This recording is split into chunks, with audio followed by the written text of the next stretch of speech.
প্রিয় ছাত্রছাত্রীরা, সোমনাথ একাডেমিতে তোমাদের সবাইকে স্বাগত।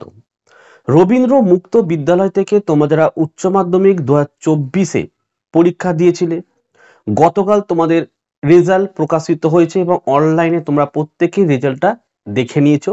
যারা এখনো দেখোনি, ভিডিওটা দেখে নিজেদের রেজাল্ট তোমরা নিজেরা দেখে নিতে পারো।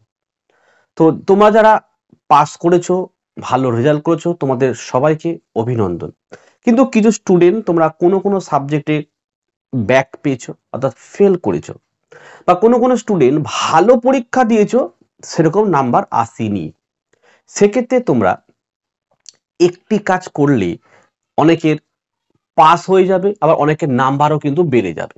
সেটা কি পদ্ধতি? সেটা হচ্ছে পিপিএস, অর্থাৎ পোস্ট পাবলিকেশন স্ক্রুটিনি। তো এই পদ্ধতিটা যদি তোমরা কাজটা করো, তাহলে কিন্তু তোমাদের যাদের নাম্বার বাড়েনি বাড়তে পারে, আর অনেকের ফেল আছে তাদের পাসও কিন্তু হইতে পারে। তো কিভাবে পিপিএস এই পদ্ধতিতে তোমরা ফর্মটিকে ফিল আপ করবে, পার সাবজেক্ট কত টাকা লাগবে, কোন কোন ডকুমেন্ট লাগবে, সম্পূর্ণ তথ্য আজকের এই ভিডিওতে আমি তোমাদের সাথে শেয়ার করব। কাজেই তোমরা ভিডিওটি একদম প্রথম থেকে শেষ পর্যন্ত দেখবে, স্কিপ করবে না, তাহলে অনেক গুরুত্বপূর্ণ তথ্য কিন্তু তোমরা মিস করে যেতে পারো। তো চলো আমরা শুরু করি। সবার প্রথম পিপিএস পোস্ট পাবলিকেশন স্ক্রুটিনি। যদি কোনো স্টুডেন্ট কোনো বিষয় ফেল করো বা কোনো নাম্বার পাও, তোমাদের প্রথমে কি করতে হবে? স্কুল থেকে রেজাল্টটা কালেক্ট করতে হবে। হয়েছে? কালেক্ট করার পর স্কুলে স্যারের সাথে বা স্টাডি সেন্টারের স্যারের সাথেই তোমরা কিন্তু যোগাযোগ করবে যে স্যার, আমি এই সাবজেক্টটিতে ফেল করেছি বা এই সাবজেক্টটিতে আমি কম নাম্বার পেয়েছি, আমি পিপিএস এর ফর্ম ফিল আপ করবো।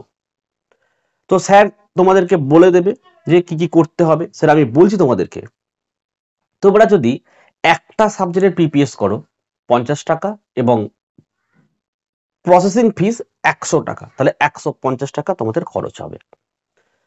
27 তারিখে যে অফিসারের নোটিশ দিয়েছিল, তোমরা দেখতে পাচ্ছ এই নোটিশেই কিন্তু এই সম্পূর্ণ তথ্যগুলো বলে দেওয়া হয়েছিল।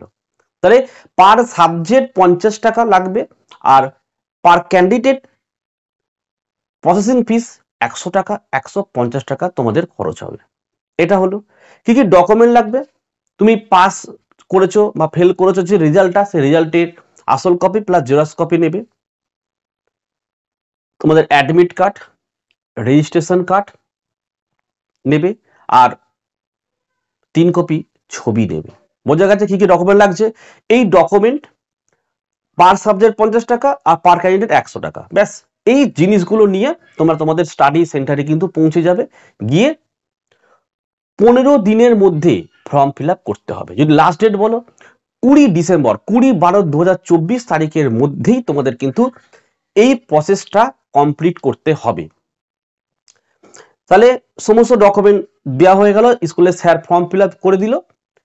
1 থেকে 1.5 মাসের মধ্যেই তোমাদের কিন্তু নতুন ভাবে রেজাল্ট প্রকাশিত হবে। এবং বারবার বলছি, আমি কিন্তু ইউটিউবে 1 থেকে 1.5 মাসের মধ্যে ভিডিওটা আপলোড করে দেবো, যে কারা কারা কোন সাবজেক্টে তোমরা পিপিএস করতে দিয়েছিলে, তাদের নাম নাম্বার যদি বাড়ে সেটাও দেখিয়ে দেবো। যাদের নাম্বার বেড়ে যাবে তারা আবার নতুন মার্কশিট পাবে, যাদের নাম্বার পাবে না তারা নতুন মার্কশিট পাবে না।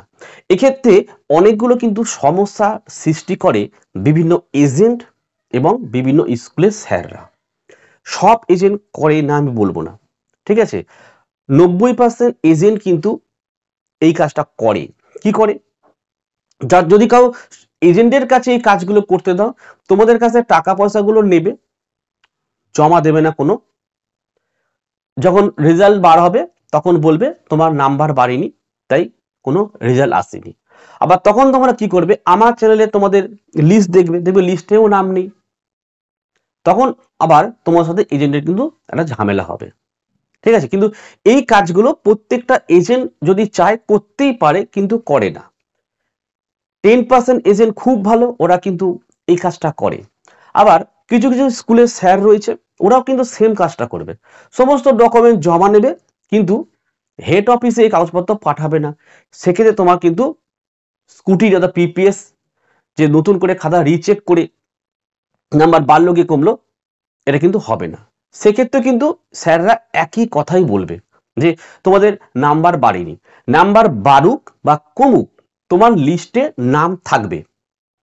আশা করি তোমাদের কিন্তু বোঝাতে পেরেছি। তাই এখান থেকে কিন্তু তোমরা প্রত্যেকেই সাবধান। এইটা প্রত্যেক বছর এই ঘটনা ঘটে, তাই তোমাদেরকে আগে থেকে কিন্তু আমি জানিয়ে দিলাম, ঠিক আছে। এবং এই কথাগুলো বলার জন্য কিন্তু অনেক স্যার বা অনেক এজেন্ট আমার উপর কিন্তু তোমার রাগ করে থাকে, কিন্তু রাগ করার কিছু করার নেই। 10% স্যার এজেন্ট খুব ভালো কাজ করে, তাদের সাথেও আমাদের যোগাযোগ রয়েছে। আর যারা এই ধরনের কাজ করে তাদের সম্পর্ক আমার সমস্ত তথ্য কিন্তু ছাত্রছাত্রীরা তোমরা আমাকে পাঠিয়ে রাখো, কিন্তু আমি কিছু বলি না, কারণ তারা এজেন্ট, তারা এটাই তাতে হয়তো প্রফেশন, যারা স্যার তারা শিক্ষক। তো আশা করি এই কাজগুলো যদি কমে যায় তাহলে ছাত্রছাত্রীরা কিন্তু আরো রবীন্দ্র মুক্ত বিদ্যালয় থেকে কিন্তু পড়াশোনা করতে পারবে। তো এই ছিল আজকের ভিডিও। যদি কোনো সমস্যা থাকে নিজের হোয়াটসঅ্যাপ নাম্বারে আমার সাথে যোগাযোগ করে তোমরা সমস্যার সমাধান করতে পারো। আমি প্রত্যেককেই হেল্প করি, ঠিক আছে। অনেকে আবার ভয় পাও যে ফোন করবে করবো না, অবশ্যই হোয়াটসঅ্যাপ করে প্রথমে, তারপরে ফোনও করতে পারো, কোনো সমস্যা নেই। আজকের ভিডিওটি আমি এখানে শেষ করছি। তোমরা প্রত্যেকে ভালো থেকো এবং সুস্থ।